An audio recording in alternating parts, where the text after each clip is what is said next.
Hello बच्चों, good morning. आज हम नीट के आगे वाले क्वेश्चंस डिस्कस करने वाले हैं। क्वेश्चन हम काफ़ी स्लोली डिस्कस कर रहे हैं, तो अगर किसी को दिक्कत ना हो इसलिए काफ़ी स्लोली, थोड़ा एक दो लेक्चर ज़्यादा हो जा रहा है, लेकिन जो बच्चे ज्वाइन कर रहे हैं नीट की पीवाईक्यू मेरे साथ ढंग से समझे। वॉइस के बारे में एक बार ज़रा देख लीजिए, आवाज़ आ रहा है क्या? कोई कनेक्टेड हुआ है?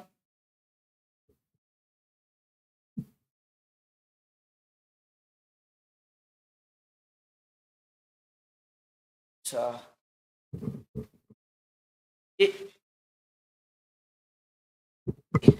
स्क्रीन पे ये मैंने बैकग्राउंड लगा रखा हूँ, ये मेरा बेटा है अक्षत यादव, है ना। तो इसको ऐसे मुझे अच्छा लगा तो बैकग्राउंड के लिए लगा रखा हूँ। बाकी मैं नीट की पीवाईक्यू डिस्कस करूंगा, है ना। तो जल्दी से ज्वाइन हो जाइए, जहां तक क्वेश्चन डिस्कस किए थे उसके आगे डिस्कस करेंगे। प्रीति कनेक्टेड हो गई है, गुड मॉर्निंग। ठीक है, वॉइस क्लियर है? ठीक है, तो आप लोग जन्माष्टमी अच्छा मनाए होंगे, है ना। तो कल मेरी क्लास नहीं हो पाया क्योंकि जन्माष्टमी था, तो कल वाली क्लास मैं ऑफलाइन और ऑनलाइन कोई नहीं लिया, तो कोचिंग ही नहीं खुला था। तो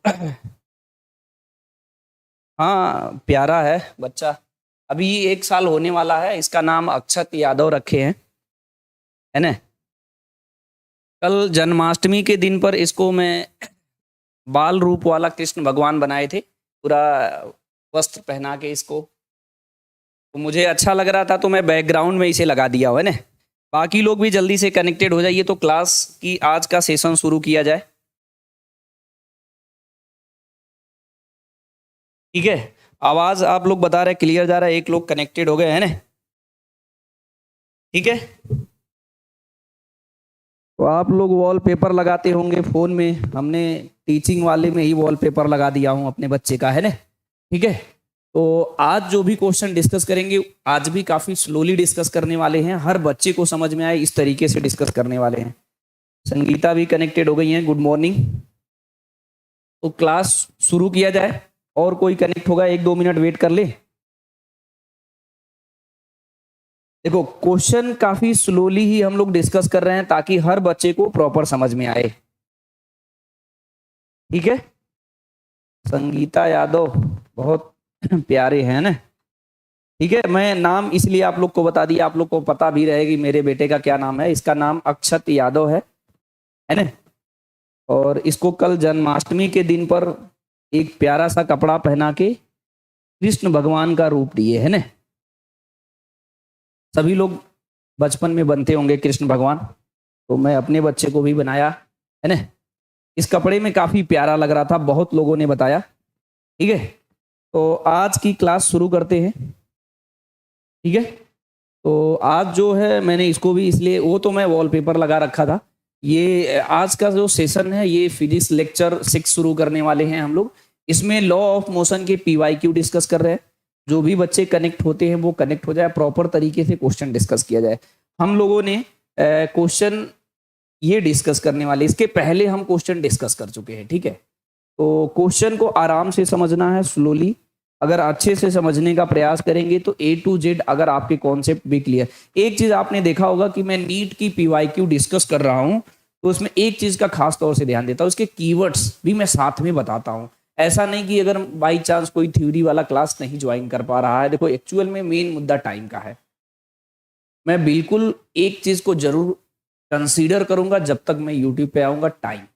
मैं क्वेश्चन को मैं चाहता तो एक ही दिन में अपलोड कर देता, लेकिन हम एक ऐसे बच्चे के लिए थोड़ी ना मैं लाइव आ रहा हूँ कि जो जिसको पहले से ऑलरेडी आता हो। मैं ऐसे बच्चों के लिए लाइव आता हूँ कि जो मुझसे कनेक्ट होके अच्छा करे अपने जीवन में, है ना। ऐसा नहीं है कि मैं यूट्यूब पे अदर इंटरेक्शन से आया हूँ। मेरा सीधा सा मकसद ये है, आप इस साल के एंड में आप खुद समझ जाएंगे, है ना। इसका मकसद यही है कि जो बच्चे अभी देखिए, अब धीरे धीरे बच्चे फ्रस्ट्रेट होना शुरू करते हैं, पता है। तो मैं पहले ही लाइव आ गया हूँ, धीरे धीरे आप लोग हमारा वीडियो शेयर करते रहेंगे तो दोस्तों को भी पता चलेगा और धीरे धीरे बहुत लोगों को पता चलेगा, तो वो ज्वाइन करके थोड़ा अच्छा करेंगे। देखो, मेरा जिम्मेदारी है कि हम जो भी नीट की प्रिपरेशन कर रहे हैं बच्चे या जेई का प्रिपरेशन कर रहे हैं, उनका मेंटल प्रेशर रिड्यूस करने का काम करूंगा, उनका हौसला बुलंद करने का काम करूंगा, ताकि वो थोड़ा सा कॉन्फिडेंस में आए और क्वेश्चन उनसे लगे और अपने जीवन में बहुत बेहतर करें और अच्छे मार्क्स लाएं, आगे बढ़े, है ना। मतलब अपना काम यही है। तो देखते हैं क्वेश्चन को, इसको डिस्कस करके आपको बताते हैं, शुरू करते हैं। ठीक है, इसमें क्या है अपना, इस क्वेश्चन में कह रहा रेड यूज कर लेते हैं जी। ये कह रहा कि a block of mass m is in contact with cart c shown in the figure, the coefficient of static friction between the block and cart। मतलब यहां पर coefficient of friction कितना ले रहा है, mu. The acceleration alpha, acceleration यहाँ पे हम लोग अक्सर ए लेते थे, इसने अल्फा लिख रखा है। Of the cart will prevent the block from falling. ठीक है, सेटिस्फाई। अब इस क्वेश्चन को जो बच्चा करेगा, जिसको इनइक्वालिटी का टर्म्स पता होगा कि इसको भैया हम इनइक्वालिटी के टर्म्स में लिखते हैं, तो ग्रेटर देन इक्वल टू आता है तो सी ऑप्शन टिक कर देगा, आगे बढ़ेगा। और किसी में ग्रेटर देन इक्वल टू वाला ऑप्शन है ही नहीं। तो कभी कभी किस्मत सही रहता है ना, तो ऐसे भी क्वेश्चन आ जाते हैं जिसमें कुछ भी करना नहीं होता। लेकिन अगर आपके कॉन्सेप्ट क्लियर नहीं होगा तो इस तरीके की क्वेश्चन टिक करने में आपको डर लगेगा। मेरी बात समझे, इसलिए मेरे साथ ज्वाइन हो जाइए, मैं आपको इस बार सेलेक्ट कराऊंगा, है ना। तो इसमें क्या करना है हमको, हम इसका फ्री बॉडी डायग्राम बना के बकायदा समझा देते हैं हम आपको। देखिए इसको, ये कार्ट क्या है, ये फ्रेम है, रेड यूज करना पड़ेगा इस पे। ये फ्रेम है, या तो इसको बड़ा कर लेते हैं ना, इसी में सॉल्व कर देंगे। ठीक है, क्वेश्चन को थोड़ा सा बड़ा कर लिया हूं, तो मुझे लगता है ज्यादा बेटर रहेगा। इसी में, इतने में, ज्यादा बड़ा नहीं है, एकदम छोटा सा क्वेश्चन है, ये सॉल्व हो जाएगा। ये कह रहा है कि यहाँ पर कॉफिशिएंट ऑफ फ्रिक्शन म्यू है, तो ये फ्रेम है, ये क्या है, फ्रेम। फ्रेम के पास एक्सेलरेशन ए है, इस फ्रेम पर ये बॉडी रखा गया है। मैंने कहा था अगर कोई एक्सेलरेटेड फ्रेम पे अगर कोई बॉडी रखा गया था, उस पर स्यूडो फोर्स लगता है, और स्यूडो फोर्स m इंटू ए लगाते हैं। मास इसका m है, एक्सेलरेशन इस फ्रेम का लेते हैं। तो पहले इसका फ्री बॉडी डायग्राम बनाते हैं। इसका फ्री बॉडी डायग्राम बनाएंगे तो ये नीचे सरकना चाहेगा, तो फ्रिक्शन फोर्स किधर लगेगा, ऊपर। इसका कोफिशिएंट ऑफ फ्रिक्शन म्यू दिया है। ठीक है, और ये जो कार्ट वाली दीवार है, इस ब्लॉक पे इधर नॉर्मल फोर्स लगाएगा, और इधर नीचे की ओर क्या लगेगा, mg लगेगा। मेरी बात समझे, अब इतने से काम नहीं होगा, इस पे इधर की ओर अपोजिट, ये फ्रेम किधर जा रहा है, इधर, उसके अपोजिट डायरेक्शन में मैंने बताया होगा कि स्यूडो फोर्स लगाते हैं। तो एम ए जो है हम लोग इधर लगाने वाले। मेरी बात समझे। और फ्रिक्शन फोर्स का कंडीशन ये बताइए, ये ब्लॉक नीचे सरक रहा है, इसकी इसकी वजह से थोड़ी ना सरक रहा है, mg की वजह से नीचे सरकना चाहेगा, तो जो अप्लाइड फोर्स होगा वो mg होगा, समझे। तो mg जो होता है, मैंने कंडीशन लिखते हैं less than equal to f, limiting friction force. और f की वैल्यू कैसे निकालते हैं हम लोग, म्यू इंटू एन से। और यहाँ n की वैल्यू किसके इक्वल होगा, एम ए के इक्वल होगा। तो n की वैल्यू यहाँ एम ए रखेंगे तो ये हो जाएगा म्यू एम ए। मेरी बात समझे, यहां से m कैंसिल हो गया, म्यू इधर डिवाइड कर दीजिए, तो a यहाँ अल्फा ले रहा है एक्सेलरेशन को, तो म्यू से इधर डिवाइड करेंगे तो g डिवाइडेड बाई म्यू हो जाएगा, greater than less than equal to alpha. तो इसको ऐसे भी तो लिख सकते हैं कि alpha greater than equal to g divided by mu. तो यही तो लिखा हुआ है, यानी सी ऑप्शन करेक्ट हो गया। मेरी बात समझे। तो मेरा कहने का मतलब ये है, अगर कॉन्सेप्ट बढ़िया करने का प्रयास करेंगे तो मोर बेटर है, समझे कि नहीं। तो ये बहुत इजी लेवल का क्वेश्चन था, इसमें कॉन्सेप्ट यही था, इनइक्वालिटी वाले टर्म्स जरूर याद रखें, ताकि आपको क्वेश्चन, हो सकता है बहुत सारे ऐसे क्वेश्चन हो लगाने की जरूरत ना पड़े। इसमें मैंने नॉर्मल क्या किया, फ्री बॉडी डायग्राम बना लिया। ये कार्ट वाला जो फ्रेम है, एन इधर लगाएगा, नीचे सरकना चाहेगा तो फ्रिक्शन फोर्स ऊपर लगेगा, mg नीचे लगेगा। ये कार्ट जो है, इसका एक्सेलरेशन है, ये आगे जा रहा है, इसकी वजह से उस ब्लॉक पर स्यूडो फोर्स इसके मोशन के अपोजिट लगेगा, तो ma इधर लगेगा। मैंने बैलेंस कर दिया। जो mg होगा, applied force always less than limiting friction force. ये कह रहा था कि कितना एक्सेलरेशन से मूव कराएं कि ये ब्लॉक नीचे न सरके। ठीक है, तो mu into N, mu into N, N की वैल्यू कितना होगा, ma के इक्वल होगा। ma मतलब यहाँ पे अल्फा लिया है, तो म्यू एम अल्फा हो गया। मैंने इसको सिंपली इधर डिवाइड कर दिया है ना, तो ये alpha greater than g divided by mu हो गया। क्लियर है। हाँ, एक मिनट बताइए। हाँ हाँ, कुछ काम है क्या सर। हाँ, एक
सॉरी बच्चों, थोड़ा कोई आ गया था, है ना।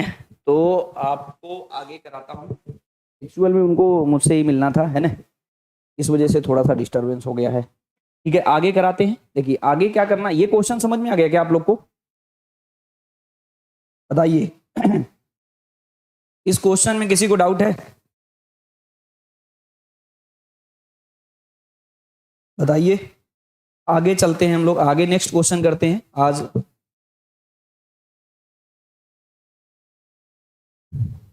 ठीक है, इसमें क्वेश्चन ले नहीं गया हूं। अच्छा, यहां से ले चलते, कोई बात नहीं।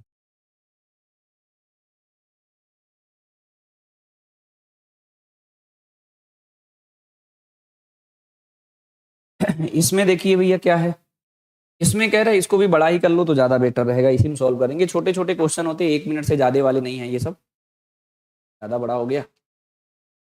इसमें क्या कह रहा सुनिए जरा। ये कह रहा कि block B is pushed moment, क्या है, momentarily along the horizontal surface with an initial velocity v। Initial में इसके पास वेलोसिटी कितनी है, v। If mu is the coefficient of sliding friction between the B and the surface. यहाँ पे जो कोफिशिएंट ऑफ फ्रिक्शन है वो म्यू है। Block will come to rest after time. ये कह रहा है कितनी दूर चलने के बाद ये ब्लॉक रेस्ट पे आ जाएगा। तो मान लो यहाँ पे आने के बाद इसकी फाइनल वेलोसिटी 0 हो गई, तो यहाँ से यहाँ तक जाने में मान लीजिए टाइम टी लगा।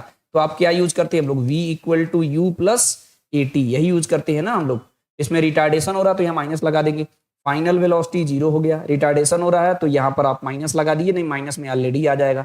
तो टाइम निकालना, टाइम नेगेटिव होता नहीं, तो 0 इक्वल टू यू कितना दिया है, v माइनस ठीक है, यहां पर ए की वैल्यू जो रखेंगे, ए बता चुका हूं आपको, म्यू इंटू जी होता है इंटू टी।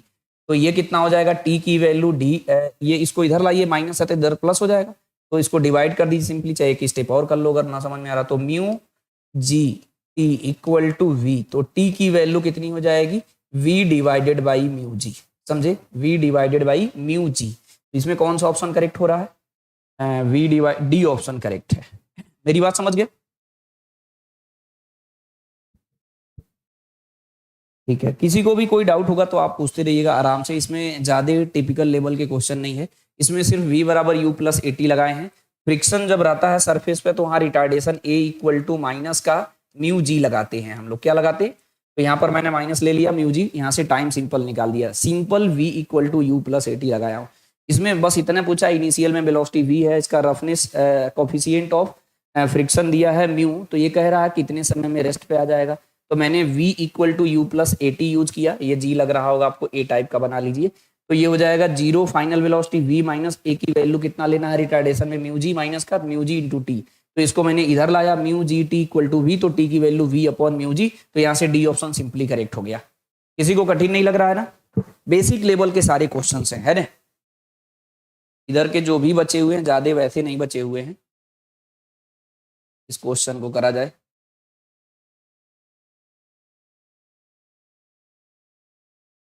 ठीक है, इसको भी बड़ा कर लो, यहीं पे सॉल्व हो जाएगा। ये सब एक एक बहुत कम ही क्वेश्चन नीट में ऐसे आते हैं जिसमें बहुत ज्यादा टाइम लगे। इसमें क्या कह रहा भैया, देखिए रेड से यहीं सॉल्व कर देंगे ना। ये कह रहा the coefficient of static friction mu S between the block of mass 2 kg and the table as shown in the figure. मतलब यहां पर कितना दिया है, म्यू दिया है यहां पर, समझे कि नहीं। ये 0.2 म्यू की वैल्यू कितना बोल रहा है, 0.2 है। ठीक है भैया, what would be the maximum mass value of the block B so that the two blocks do not move, question mark यहां पे दिया है। The string and the pulley are assume to be smooth and massless, G की value दिया है। अच्छा एक बात बताइए, बहुत बेसिक तरीके से मैं बात करता हूं।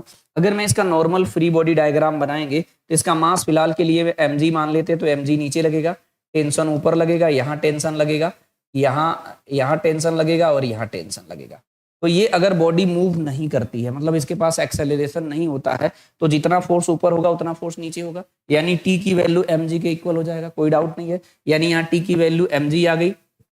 अगर ये आगे नहीं सरक रहा है तो इधर जो लिमिटिंग फ्रिक्शन फोर्स कितना होता है, म्यू mg, म्यू की वैल्यू 0.2 है, m 2 kg है, g की वैल्यू 10 है, तो ये कितना आ रहा है हमारा 4 आ रहा है ना। इसको डायरेक्ट इसके इक्वल कर दो। अगर ये मतलब मूव नहीं करेगा, देखो इसमें इनइक्वालिटी के टर्म में नहीं लिखा है, फिर भी अगर आप लिखना चाहें तो tension less than equal to ये स्टैटिक फ्रिक्शन फोर्स, इसकी वैल्यू कितना निकाले हो 4। मेरी बात समझे। तो ये इनइक्वालिटी अब ना लगाओ, इक्वल डायरेक्ट लगा सकते हो। ठीक है, ये इनइक्वालिटी वाले टर्म्स याद जरूर रखिएगा, है ना। टी इक्वल टू कितना है हमारा एफ, मतलब ये स्टैटिक फ्रिक्शन फोर्स इसके इक्वल है, तो ये मूव नहीं करेगा। टी की वैल्यू कितना आया है एम जी, और इसकी वैल्यू कितना आया 4, जी की वैल्यू कितना ले लो 10, तो यहाँ से एम की वैल्यू कितना आ जाएगा जी 4 डिवाइडेड बाई 10, तो ये आएगा 0.4 kg। तो दैट मीन्स इसका आंसर डी ऑप्शन करेक्ट हो गया। इधर के कोई भी क्वेश्चन कठिन नहीं है, अगर आप सिस्टमेटिक तरीके से समझते हैं तो 1% का भी दिक्कत नहीं होगा, मेरा ऐसा मानना है, समझे कि नहीं। इसे कैलकुलेट कर लेंगे आप लोग इजी तरीके से। समझ में आया क्या किया हूं। इस क्वेश्चन में बस इतना कहा था कि इस ब्लॉक का मास कितना ले कि ये बॉडी नीचे ना सरके, तो म्यू mg से मैंने चेक किया लिमिटिंग फ्रिक्शन फोर्स कितना आ रहा 4, मेरी बात समझे। और ये अगर नीचे मूव नहीं करेगा तो टी किसके बराबर होगा mg के, तो ये टी कितना हो गया हमारा, यहाँ पे भी टी mg हो जाएगा, यानी जो टी होगा वो इससे ज्यादा नहीं होना चाहिए, या तो इसके बराबर हो या तो इससे कम हो, तो हम लोग इक्वल करके सॉल्व कर लेते हैं। तो टी और एफ को इक्वल कर दिया, mg इक्वल टू 4, जी की वैल्यू इसने 10 दिया, डिवाइड कर दिया 4/10 को, तो 0.4 kg, डी ऑप्शन करेक्ट।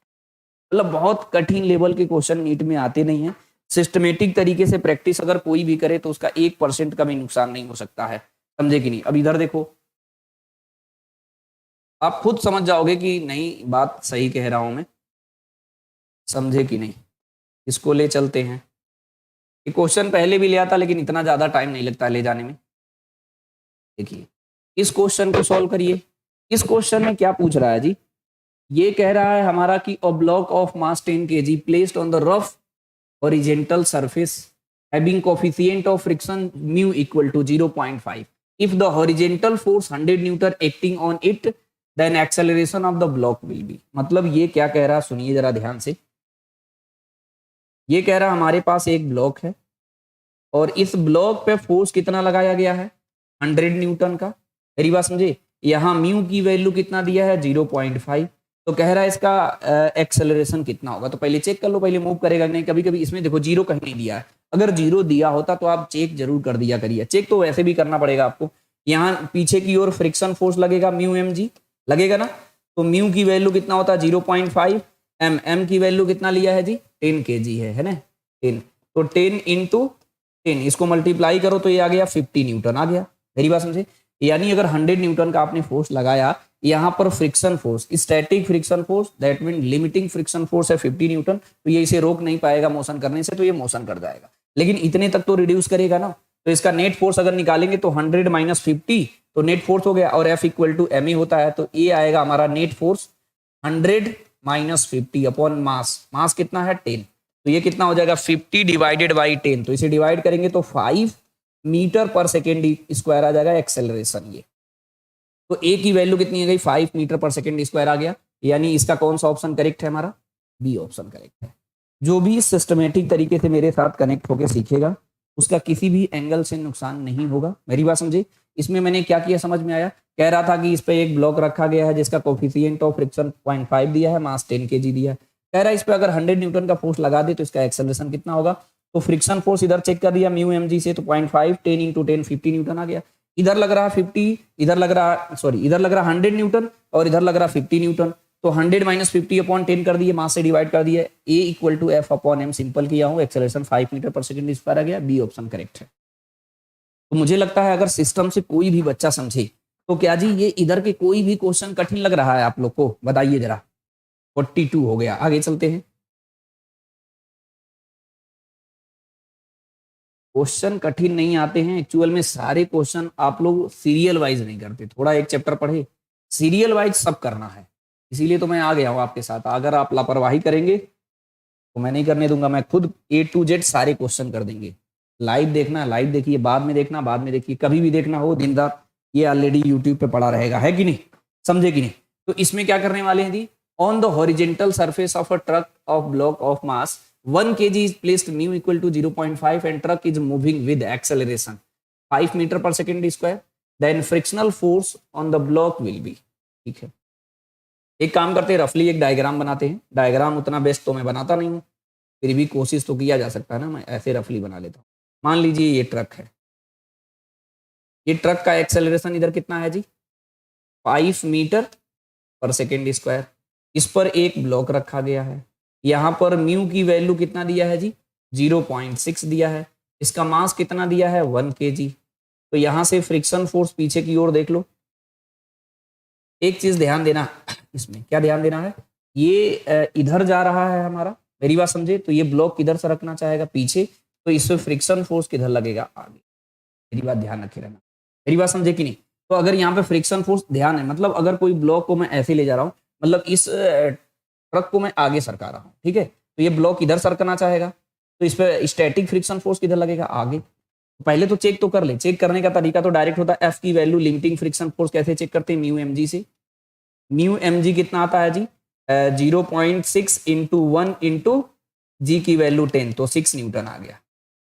कितना आ गया 6 न्यूटन।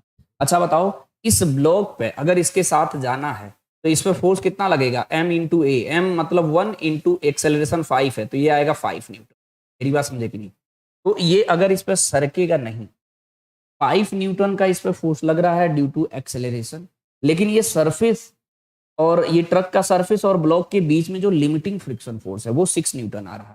दैट मीन्स अगर इस ट्रक का एक्सेलरेशन 5 मीटर पर सेकेंड रखता हूं तो ये ब्लॉक इस पर नहीं सरकेगा, लेकिन उसे ज्यादा ले लेते हैं। मान लीजिए ये ज्यादा 6 न्यूटन से अगर ज्यादा आ जाता तो ब्लॉक सरक जाएगा। देखो लिमिटिंग फ्रिक्शन फोर्स का काम क्या होता है, उसका काम इतना होता है चेक करना। क्या चेक करना भैया, कि ये वाला ब्लॉक इस पे सरकेगा कि नहीं। तो मैंने लिमिटिंग फ्रिक्शन फोर्स निकाला तो 6 न्यूटन आ गया।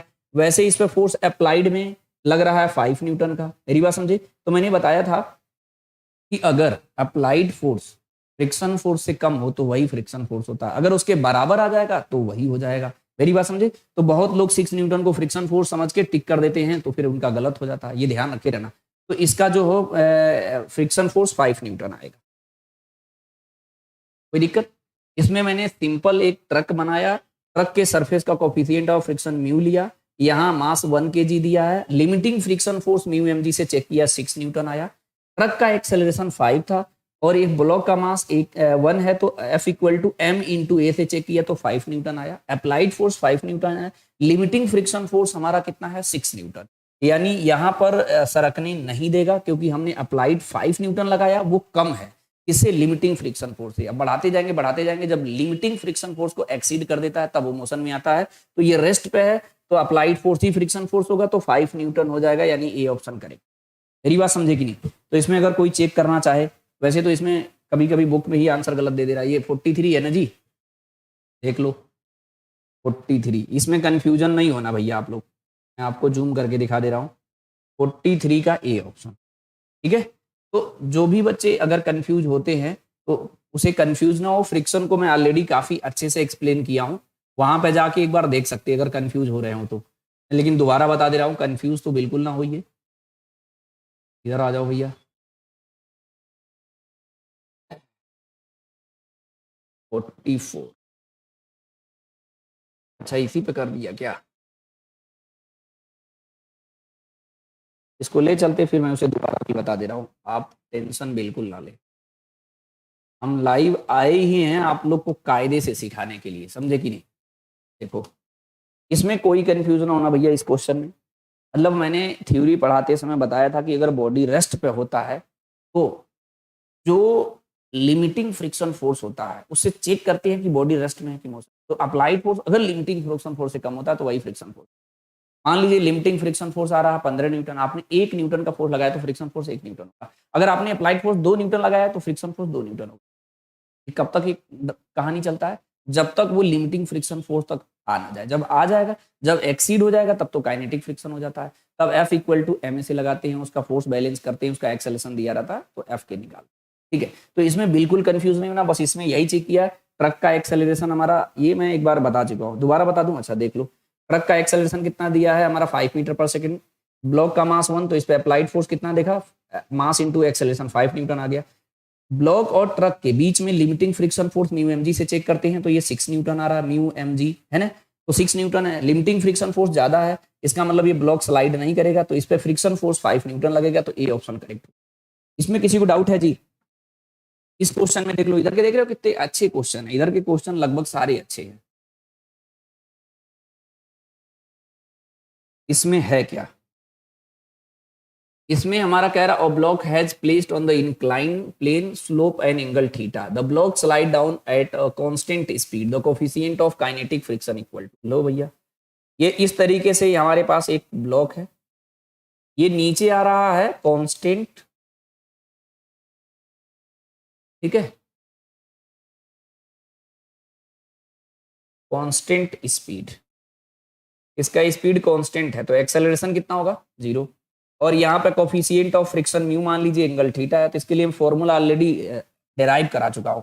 ए की वैल्यू होता है जी sine theta minus mu g cos theta, यही तो होता है जी। सिंपल, मतलब बहुत बेसिक लेवल तरीके से करते हैं। नीट वाले बच्चों को मैं एडवाइस भी करता हूँ भैया कि कुछ चीजें याद कर लें, कुछ चीजें याद कर लें, बहुत हेल्पफुल रहेगा आपके लिए, है ना। तो ये देखिए, अब इसमें ए की वैल्यू क्या कर रहा है, 0 कर रहा है, तो क्या करना, 0 कर दो। ये माइनस है तो इधर ले आओ, तो इधर हो जाएगा म्यू जी, थोड़ा क्लियर लिखूं, mu g cos theta equal to g sine theta. मेरी बात समझे, ये जी से जी कैंसिल हो गया, तो म्यू की वैल्यू कितनी हो गई हमारी, sine theta upon cos theta, तो इसकी वैल्यू कितनी आ रही है जी, टेन थीटा आ रही है, समझे क्या। तो म्यू की वैल्यू टेन थीटा किस में है हमारा, डी ऑप्शन, समझे। इस तरीके का जब भी क्वेश्चन आएगा तो आपकी किस्मत समझ लेना बदलने वाला है, और मैक्सिमम क्वेश्चन इसी लेवल के आते हैं, बहुत रेयर कंडीशन में नीट में क्वेश्चन कठिन आता है। ये इंक्लाइन प्लेन पे था, कांस्टेंट स्पीड से नीचे आ रहा था, मतलब एक्सेलरेशन 0 होगा, इसका कोफिशिएंट ऑफ फ्रिक्शन म्यू दिया है, a equal to g sine theta minus mu g cos theta होता है, ए 0 कर दिया हूँ, सिंपल म्यू की वैल्यू टेन थीटा निकाल दिया, डी ऑप्शन टिक कर दिया। आ रहा है कि नहीं, देख रहे हो, आराम आराम से समझने का प्रयास करेंगे तो आपको लगेगा नहीं वाकई में बेस्ट जा रहे हैं आप, है ना। आगे करते हैं, कम से कम फ्रिक्शन का तो कर ही लेते हैं, ज्यादा नहीं बचा, लाओ फ्रिक्शन का कर लेते हैं। क्लास 29 मिनट हुआ है ना, बहुत सही। इसमें क्या कह रहा है जी,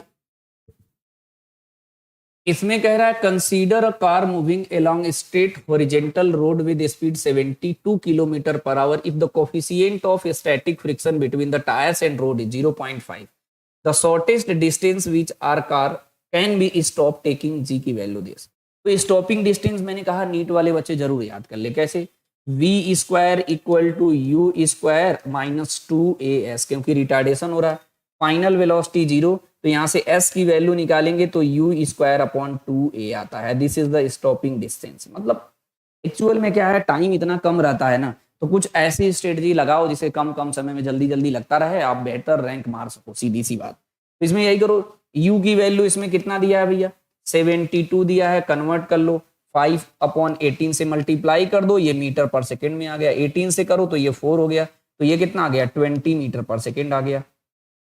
एक्सेलरेशन अगर ये मान लो कोई क्या है, कार मूव कर रहा है, उसे फ्रिक्शन फोर्स है, तो इसमें रिटार्डिंग एक्सेलरेशन ए की वैल्यू कितनी होती है, माइनस का म्यू जी, तो यहाँ माइनस ऑलरेडी हम लोग ले चुके रिटार्डेशन की वजह से, तो यहाँ मैग्नीट्यूड सिर्फ लीजिए, म्यू की वैल्यू 0.5 इंटू जी की जी डायरेक्ट यहीं रख दो ना, एस की वैल्यू यहीं रखो जी, स्टॉपिंग डिस्टेंस निकालो जरा, यू स्क्वायर मतलब 20 इंटू 20 अपॉन 2a, टू ए की वैल्यू कितना रखना म्यू जी, म्यू मतलब 0.5 और जी की वैल्यू 10 रखना है, तो ये इसका मल्टीप्लाई करोगे 2 इंटू 0.5 1 हो गया, एक जीरो से एक जीरो कट गया, तो ये आ गया हमारा 40 मीटर आ गया स्टॉपिंग डिस्टेंस, दैट मीन्स इसका बी ऑप्शन करेक्ट है।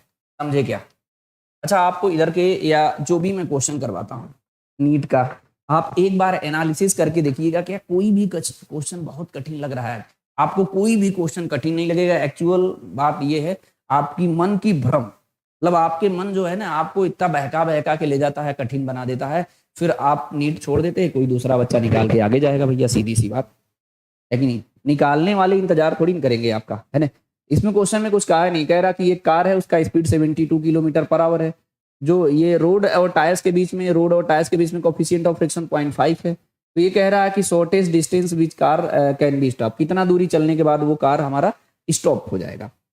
Stopping v square equal to u square minus 2s, retardation पहले ही यूज कर लिया, s equal to u square upon 2a, क्योंकि फाइनल वेलोसिटी जीरो करेंगे, तो डायरेक्ट मैंने s equal to u square upon 2a लगाया, ए की वैल्यू क्या होगा म्यू जी, यू को मैंने 72 किलोमीटर पर आवर में दिया था, 5 अपॉन 18 कर दिया, 20 आ गया, तो 20 इंटू 22.5 इंटू 10, तो 2 इंटू 0.51 हो गया, 10 से एक जीरो कट गया, तो 40 मीटर नहीं आ गया जी, तो बी ऑप्शन करेक्ट हो गया। मतलब यही चीज ये तो सब सीखना है, इसीलिए तो मैं लाइव आया भी हूँ कि आप लोग को कनेक्ट करके बढ़िया करा दे, है ना? देखिए नेक्स्ट देखते हैं 46।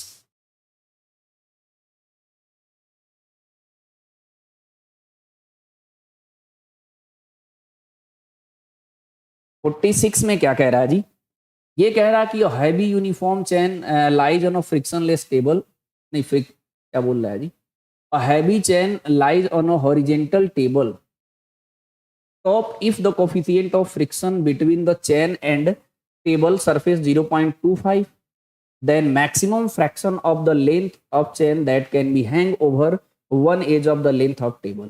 ठीक है, मतलब ये कह रहा है कि अगर हमारे पास इस तरीके से है टेबल, कह रहा है इस चैन का कितना पार्ट इस पे लटका दे कि ये चैन इसी पे हमारा रहे, और यहाँ पर म्यू दिया है, ठीक है, इसकी वैल्यू भी दिया है 0.25। अच्छा ये बताओ, ये जो इस इतने पार्ट का जो mg नीचे लगेगा वही तो यहाँ लिमिटिंग फ्रिक्शन फोर्स के बराबर होगा, तभी ये नीचे नहीं सरकेगा, बस इतना तो केस है। तो आप इसका लेंथ टोटल का लेंथ l मान लीजिए, तो अगर नीचे इतना पोर्शन को अगर मान लीजिए y मानते हो, तो ये कितना हो जाएगा जी l माइनस वाई, तो म्यू mg इधर लगेगा, तो म्यू m की वैल्यू क्या लेंगे, पहले मास पर unit length m divided by l into l minus Y, ये हो गया हमारा मास, हो गया इतना पार्ट जो हैंग है, मास पर यूनिट लेंथ इंटू जितना लेंथ ऊपर है, म्यू एम जी लगाते हैं, यही चीज किसके बराबर होना चाहिए, इस एम जी के बराबर होना चाहिए। तो एम कैसे निकालते हैं, मास पर यूनिट लेंथ इंटू कितने लेंथ में निकालना है, वाई इंटू जी। मेरी बात समझे, बहुत सिंपल है, जी से जी कट गया, एम बाई एल से एम बाई एल कट गया, तो ये कितना हो जाएगा हमारा mu l minus mu y equal to y. मेरी बात समझी, ये उधर चला जाएगा तो ये हो जाएगा म्यू एल इक्वल टू, ये उधर जाएगा तो प्लस हो जाएगा, वाई को कॉमन ले लीजिए तो 1 प्लस म्यू, ये कितना हो जाएगा जी, इसको इधर डिवाइड कर दो, इसको उधर ले जाओ, मतलब वाई बाई एल निकालो, वाई बाई एल की value mu upon mu plus 1 आएगा, ये कितना है 0.25 डिवाइडेड बाई 1.25, ये आएगा 25 डिवाइडेड बाई 125, इसे कट करेंगे तो 1/5 आएगा। ये परसेंट में पूछा है तो यहाँ 100 से मल्टीप्लाई कर लीजिए, तो यहाँ भी 100 से मल्टीप्लाई कर लीजिए, कट करेंगे तो कितना आएगा 20% आएगा, दैट मीन्स इसका ए ऑप्शन करेक्ट है। मेरी बात समझे, और इस वाले टर्म में कभी ना कंफ्यूज होइएगा, मैंने काफी बार इसको बता रखा हूं, इस वाले को मैंने ऐसे ही तो बताते हैं कि लेंथ जब एल है, लिख के बता दूं क्या, जब लेंथ एल है तो मास एम है, तो लेंथ 1 होगा तो मास एम बाई एल होगा, समझे। और क्या बताया हूं, जब हमारा कितना हो जाएगा लेंथ एल माइनस वाई होगा, तब इसका मास कितना हो जाएगा m by L into l minus y. और मान लीजिए इससे फिर दोबारा निकालिए, मान लीजिए वाई लेंथ है तो M divided by L into Y, तो ये तो मास आया ना, mu M G, mu M M mass into G, और ये M G M into G, बस और कुछ थोड़ी किया हूँ। Applied force limiting friction force के इक्वल कर दिया हूं तो स्लाइड नहीं करेगा, परसेंट में पूछा है तो परसेंट निकाल देंगे। ये चीज समझ में आया? दोबारा बता दे रहा हूं आपको। इस क्वेश्चन में बस इतना पूछा है, चैन है, चैन का कितना पार्ट, कितना परसेंट लेंथ हम सस्पेंड कर दे कि ये चैन जो है स्लाइड ना करे, तबकि इसका कोफिशिएंट ऑफ फ्रिक्शन 0.25 दिया। तो मैंने डायरेक्ट ऐसे निकालते, एल होता है तो मास एम है, 1 में एम बाई एल, तो एल माइनस वाई, नीचे से मैंने वाई माना तो ये एल माइनस वाई हो गया, एल माइनस वाई में m by L into l minus y किया तो वाई में भी निकाल लिया। Applied force limiting friction force के बराबर कर दिया, mu M g equal to m g, ठीक है। और ये क्या है हमारा, m by L into l minus y, तो मास है ना, एम बाई एल इधर से कट गया, जी भी कट गया मेरा, डायरेक्ट इसको सिंप्लीफाई किया तो वाई बाई एल निकाला। परसेंट में पूछा तो 100 से मल्टीप्लाई कर दिया, म्यू की वैल्यू 0.25 रख दिया बस, तो इसका 20% आ रहा है।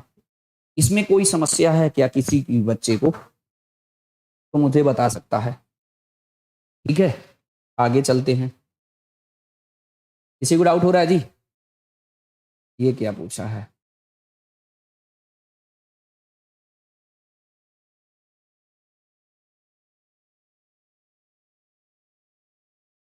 इसको करो जरा, एक आध क्वेश्चन तो कर ही लो खुद से भैया।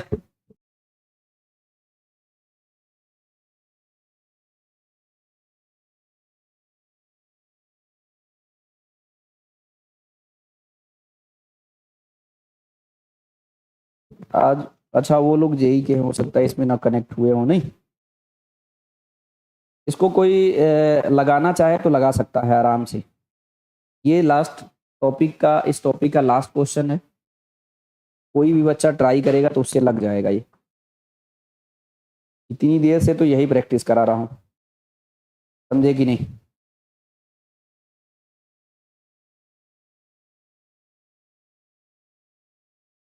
किसी को कोई डाउट हो तो पहली बात ये बता दो भैया। इसमें कह रहा है starting from rest a body slide down 45 degree inclination plane twice times, make the slide down the same distance, absence of friction, the coefficient of